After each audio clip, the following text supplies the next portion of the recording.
ने स्टार्ट किया था 12th चैप्टर फ्रीडम मूवमेंट्स। इसमें छोटे छोटे मूवमेंट्स को बताया गया है कि लो लेवल पर हुए थे, गांव विलेज लेवल पर हुए थे, और ये रिवॉल्ट कब हुए, कब ख़त्म हुई, सारी चीज़ें इसमें डिटेल दी हुई हैं। ये इसमें इन ईयर्स को ही लर्न करना इंपॉर्टेंट है ना, कब कब कौन सा छोटा छोटा रिवॉल्ट हुआ था, क्योंकि आगे चल के भी ये कंपटीशन वगैरह में क्वेश्चन करता है। ठीक है, तो इसमें हम लोग इस पेज को पूरा पढ़ चुके थे।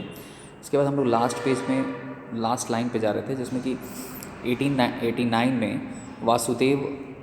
वासुदेव बलवंत फड़के के बारे में दिया हुआ है। तो ये जो शख्स थे, इन्होंने ऑर्गेनाइज़ किया था पीजेंट्स और ट्राइबल दोनों को मिला करके एक ऑर्गेनाइजेशन, ठीक, और इसके थ्रू वो रिवॉल्ट किए थे ब्रिटिश के ख़िलाफ़। और याद रखिएगा, आर्म्ड रिवॉल्ट था, यानी कि बाकायदे इनके पास बंदूकें वगैरह सब कुछ थी। तो ये सभी जो रिवॉल्ट है ना, ये एक तरीके से लोकलाइज लेवल पर थी, शॉर्ट लिव्ड थी। जो रिवॉल्ट्स थे वो शॉर्ट लिव्ड थी और लोकलाइज थी। However they were only reaction to the immediate circumstances. जबकि ये कहा जाता है कि ये सभी जो रिएक्शंस थे एक इमीडिएट परिस्थिति के अनुसार थे, मतलब तुरंत का तुरंत हो रहे थे। जैसे कोई दिक्कत आ रही थी, फटाक से शुरू हो जा रहे थे। तो and not generated by the understanding of the real cause of their miseries. मतलब ये जो परेशानी थी, ये जो दिक्कतें थी, इसका क्लियर नहीं हो पा रहा था कि किस वजह से था। चाहे वो इकोनॉमिक को लेकर के हो, हाँ, जैसे कि इंडियन इकोनॉमी के ऊपर ब्रिटिश बैठे हुए थे, तो ये भी दिक्कत आ रही थी, तो इस वजह से भी ये रिवॉल्ट्स हो रहे थे। तो इट टुक मैनी डिकेड्स, ये बहुत सारा समय ले लिए, जिसमें कि आखिर इतने बड़े मासेस का क्या रीज़न था।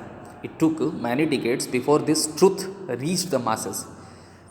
ये सारे जो रिवॉल्ट हैं या ये जो सच्चाई है, सभी तक पहुंचने में बहुत सारा समय लग गया। But when it did, it unleashed to tide of nationalism that gradually wore down in British government. तो अब ये इस तरीके से फैल गया कि ब्रिटिश गवर्नमेंट तक पूरा नेशनलिज्म का पार्ट पहुंच गया। इनको रियलाइज़ हो गया कि दिक्कतें पैदा होना शुरू हो गई हैं, नेशनल मूवमेंट्स आ सकता है आगे चल के, और आगे चल के आता भी है। तो 1870 और 1940 के बीच में अब नेशनल मूवमेंट्स आएगा। इसमें क्या था कि the havoc caused by the economic and industrial policies of British indirectly unified the people of different part of the country. ये जो भी चीज़ें चल रही थी, तो जो भारत में ब्रिटिश की जो इंडस्ट्रियल पॉलिसी थी, उन सब के खिलाफ चल रही थी। क्यों? क्योंकि ये सभी चीज़ें भारतीयों के हिसाब से नहीं हो रही थी, ये ब्रिटिशर्स अपने फ़ायदे के लिए कर रहे थे। तो इसलिए लोग जो है यूनिफाइड हो गए, एक साथ इकट्ठे होना शुरू हो गए। This was supported by the development of the modern transport of the communication system. यही सपोर्ट किया जिसकी वजह से, मतलब ये जो मूवमेंट्स है यही सपोर्ट किया जिसकी वजह से धीरे धीरे ट्रांसपोर्ट कम्युनिकेशन सिस्टम जो है हमारा डेवलप होना शुरू हुआ। The British education system proved to be blessing in the disguise. जो ब्रिटिश एजुकेशन सिस्टम था वो प्रूव कर रहा था कि जो शिक्षा का माध्यम था वो ये प्रूव कर रहा था कि कहीं ना कहीं बदलाव हो रहा है, उस भेस में, उस एजुकेशन के भेस में हो रहा है। It enabled Indians to study the history of other nations. ये अनेबल कर रहा था लोगों को कि दूसरे नेशंस को भी, के हिस्ट्री को भी हम पढ़ सके, जान सके। Which inspired them to struggle for their freedom. अब आपको भी पता है उस समय फ्रेंच रिवॉल्यूशन, ये रशियन रिवॉल्यूशन, इंडस्ट्रियल रिवॉल्यूशन, बहुत सारे रिवॉल्यूशन विश्व भर में चल रहे थे। तो हमारा एजुकेशन पॉलिसी जब बदला, जब ब्रिटिशर्स ले आए एजुकेशन पॉलिसी, इसकी वजह से हमको फॉरेन की भी जानकारी होने लगी। और जब फॉरेन की जानकारी होने लगी तो हम ये जान पाएँ कि फॉरेन में चल क्या रहा है आखिर, तो जिसकी वजह से हम भी फ्रीडम के लिए स्ट्रगल करना शुरू कर दिए। The educated Indian middle class took on responsibility of spreading nationalistic idea of all over the country. जो भी इंडियन मिडिल क्लास था, एजुकेटेड, याद रखिएगा एजुकेटेड, वो अब देश लेवल पर, पूरी देश लेवल पर अपनी रिस्पॉन्सिबिलिटी लेना शुरू कर दिया। और याद रखिए, मिडिल क्लास सबसे लंबा क्लास होता है, इसमें बहुत बड़ा मास होता है। तो the contemporary Indian literature and the newspapers created an ideal atmosphere for the the national movement. अब यही जो एक तरह से कंटेम्प्रेरी इंडियन लिटरेचर था, जो पूरा सिस्टम था, जो पूरी शिक्षा थी, जो साहित्य था, न्यूज़पेपर था, ये एक एटमॉस्फेयर बनाने लगा किस चीज़ का, तो नेशनल मूवमेंट का, कि अब बगावत होगी, देश को लेना होगा इनसे। तो बंकिम चंद्र चटर्जी, जिनकी बुक थी Anand Math, and its song Vande Mataram infuse the spirit of nationalism in each and every Indian. Bankim Chandra Chatterjee की जो बुक थी आनंद मठ और वंदे मातरम सॉन्ग लोगों को पूरी तरीके से एक में जोड़ दिया, एक तरह से संचारित कर दिया कि अब इंडियंस को नेशनलिज्म यानी देशभक्ति की भावना लानी होगी। आप वंदे मातरम सॉन्ग सुने होंगे, आपको रियलाइज़ होता होगा कि कितना दम है उस सॉन्ग में।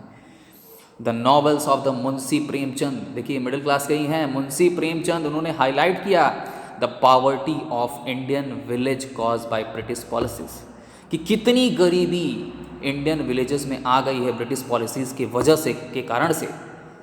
The scholarly works of M.G. Dutt, Dadabhai Naoroji and R.C. Ranade exposed how the British policies benefited Britain by draining out the wealth of India. ये लोग समझाने का प्रयास कर रहे थे कि किस तरीके से ब्रिटिश पॉलिसीज़ की वजह से बेनिफिट हो रहा है ब्रिटेन को और हमारे भारतीय वेल्थ को एक तरह से चूसा जा रहा है, नोच लिया जा रहा है, एकदम शोषित कर लिया, मतलब शोषण कर दिया जा रहा है। They publicised this through speeches and writing, ये पब्लिसाइज किए और स्पीचेस को लिखे, बोले और ज़्यादा से ज़्यादा लोगों को अवेयरनेस दिए, मदद मांगी कि लोग जुटें और इनके खिलाफ जाएं। The idea of Indian intellectual पता होगा वर्ड, जो इंडियन इंटेलेक्चुअल हैं उनके जो आइडियाज़ हैं, जो बुद्धिमता वाली बातें हैं, एंड द सोशल रिफॉर्मर्स, और जो भारतीय सोशल रिफॉर्मर्स थे, समाज में बदलाव लाने वाले व्यक्ति थे, spread among the people through the press. इन लोगों ने लिखना शुरू किया, प्रेस के माध्यम से बातें पहुंचाना शुरू की। Most social reformers were associated with the newspaper and journals. ज़्यादातर रिफॉर्मर जो है ना, सभी के सभी जुड़े हुए थे न्यूज़पेपर और जर्नल से। The vernacular press became very active in the second half of the 19th century. Vernacular press यानी कि जो लोकल भाषा थी, जो मातृभाषा थी, उस पे लिखा हुआ प्रेस 19th सेंचुरी की हाफ में बहुत ज़्यादा एक्टिव हुआ।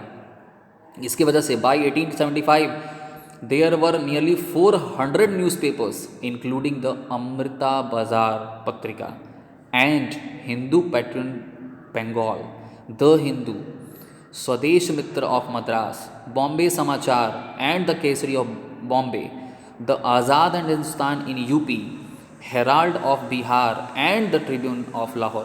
ये सारे न्यूज़पेपर हैं जो चलते थे उस समय, ये बातें लिखते थे अपनी भाषाओं में, लोकल भाषाओं में, जैसे बिहार है तो बिहारी भाषा में, यूपी की भाषा में, इंग्लिश में कुछ न्यूज़पेपर थे, ये सारे लोकल लैंग्वेजेस में लिखते थे, लोगों तक बातें पहुंचाते थे। याद रखिएगा कौन से एरिया में कौन कौन सा न्यूज़पेपर है, यह अंडरलाइन कर लीजिएगा। The 19th century also witness a culture of a king. जो हमारा 19th सेंचुरी था उसमें वो भी एक विटनेस था कि किस तरीके से एक हमारा जो सभ्यता है वो ऊपर आया। The task of rediscovering the India's glorious past was carried on throughout the century. जो काम हमें दिया गया था, जो रीडिस्कवरिंग का इंडिया का, वो पूरी तरीके से उत्थान पर था, सालों तक चलता रहा।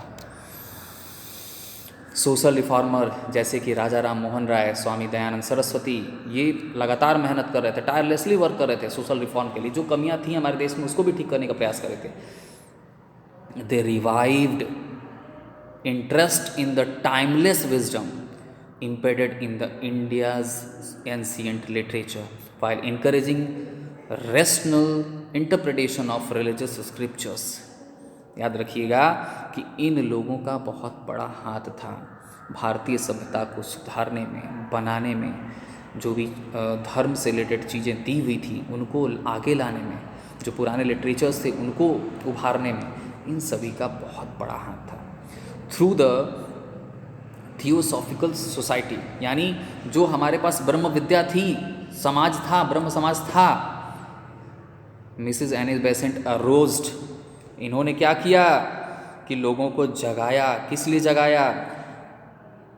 ताकि हमारा ज्ञान जाग सके, हमारे विवेक को जान सकें। जो इंडियन हैं वो अपने जो अंदर ज्ञान थे, जो हमारे पुरानी सभ्यताएं थीं, उन सभी चीज़ों को ठीक करने के प्रयास में लग गए थे, क्योंकि इनको पता था कि आज हम बगावत करेंगे तो कल हमारा ही शासन आएगा, और जब हमारा शासन आएगा तो हमें इन सब चीज़ों पे ध्यान देना होगा। अब जानते हैं कि क्या कॉजेज़ थे नेशनल मूवमेंट्स के। Apart from the above development, racial discrimination was a major factor in the enlightening educated Indian youth. याद रखिएगा, ये सब चीज़ें डेवलपमेंट चल रही थी, बदलाव हो रहे थे, लेकिन कहीं ना कहीं हमारे यहाँ जातीय जो डिस्क्रिमिनेशन था, रेशियल डिस्क्रिमिनेशन था, वो बहुत बड़ा फैक्टर था एजुकेटेड इंडियन पीपल के बीच में, क्योंकि ये अलग करने का प्रयास था, यूथ को अलग अलग बांटने का प्रयास था जाति की वजह से। तो racial discrimination shadowed every aspect of the interaction between the British and the Indians. ये जो रेशियल सिस्टम था, बांटने वाला सिस्टम था, रेशियल माने जातीय जो डिस्क्रिमिनेशन था, वो एक तरह से परछाई बन चुका था भारतीय और इंडियंस के बीच में, भारतीय और ब्रिटिशर्स के बीच में। At the social level, Indians were prohibited from using park. समाज में, सामाजिक लेवल पर जो भारतीय थे उनको रोक दिया गया था पार्क यूज़ करने से, रेस्टोरेंट यूज़ करने से, लाइब्रेरी यूज़ करने से, हॉस्पिटल यूज़ करने से, रेलवे कोचेज़ में जाने से जहाँ पर इंग्लिशमैन हैं। यानी कि अगर कोई रेस्टोरेंट में इंग्लिशमैन बैठा है तो वहाँ भारतीय एंट्री नहीं कर सकता था, उसको बाहर ही बाहर वापस कर दिया जाता था। स्थिति ये बन जाती थी कि कोई एक ब्रिटिशर्स आपकी हेल्प नहीं करता था अगर बाहर एक्सीडेंट हो जाए, इतनी बुरी कंडीशन ला दिया था ब्रिटिशर्स ने। तो highly qualified Indians were humiliated. याद रखिएगा, जो क्वालिफाइड इंडियंस थे उनको भी कहीं ना कहीं अपमानित किया जाता था, ह्यूमिलेटाइट किया जाता था। जैसे एक एग्जाम्पल दिया है इसमें, सुरेंद्र नाथ बनर्जी, इनको डिसमिस कर दिया गया था आईसीएस पार्ट से, जो कि न चाहते हुए, मतलब उनकी कोई कमी नहीं थी तब भी। The real reason for such a injustice was that British administrator could not tolerate and intelligent and outspoken Indian. कभी भी ये नहीं चाहते थे, क्या नहीं चाहते थे ब्रिटिशर्स, कि भाई कोई इंटेलिजेंट व्यक्ति भारत का बोले, आगे आके बोले, इसलिए उनको आउट कर दिया। On the political front, through some loyal Indians were appointed to the legislative councils. अगर पॉलिटिकल फ्रंट की बात की जाए तो कुछ लॉयल इंडियंस को ही अपॉइंट किया जाता था, भाई उनके आगे पीछे जो घूमे, इस तरह के व्यक्ति को लाया जाता था, और उनको power, they were not given any power, लेकिन दिया तो जाता था लेकिन पावर नहीं दिया जाता, पावर कम कर दिया जाता था। At the economic level also, there was a deliberate policy to cripple the economic progress of India. अगर इकोनॉमिक लेवल की बात किया जाए तो जो भी चीज़ें थी, उनको अगर कुछ दिया भी जाता था तो कमज़ोर बना दिया जाता था, और जो उनकी पॉलिसी थी उनको पहले ब्रिटिशर्स से होकर के गुजरना पड़ता था। तो this led to the hostility against the British. यही सब वजह थी ना कि भारतीय जो है पूरा खिलाफ हो रहे थे ब्रिटिशर्स के। It became intense during the time of viceroy, और ये और कब बढ़ गया, जब लॉर्ड लिटन आए। वायसराय लॉर्ड लिटन आए, आपको भी पता होगा कि 1857 के बाद से गवर्नर जनरल सिस्टम हट गया, वायसराय सिस्टम आ गया। Who involve in India second Afghan war, ये इन्वॉल्व थे सेकेंड अफगान वॉर में, विच resulted the needless loss of numerous lives. इस वॉर में बहुत सारे लोगों की जानें गई थी बिना मतलब की। To make matters worse, when India was recovering from the after effect of the severe famine, ये तब का मामला है जब ऑलरेडी हम सूखे से, भूखमरी से लड़ रहे थे, रिकवर करने की कोशिश कर रहे थे। तो Lord Lytton organise a gradual durbar to announce queen Victoria the empress of India.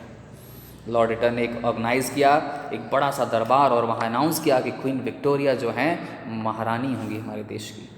He banned the free expression of ideas through vernacular press. अब देखिए, जो वर्नाकुलर प्रेस ब्रिटिशर्स की बातों को कह रहे थे, उनको इन्होंने बैन कर दिया। किसने बैन कर दिया?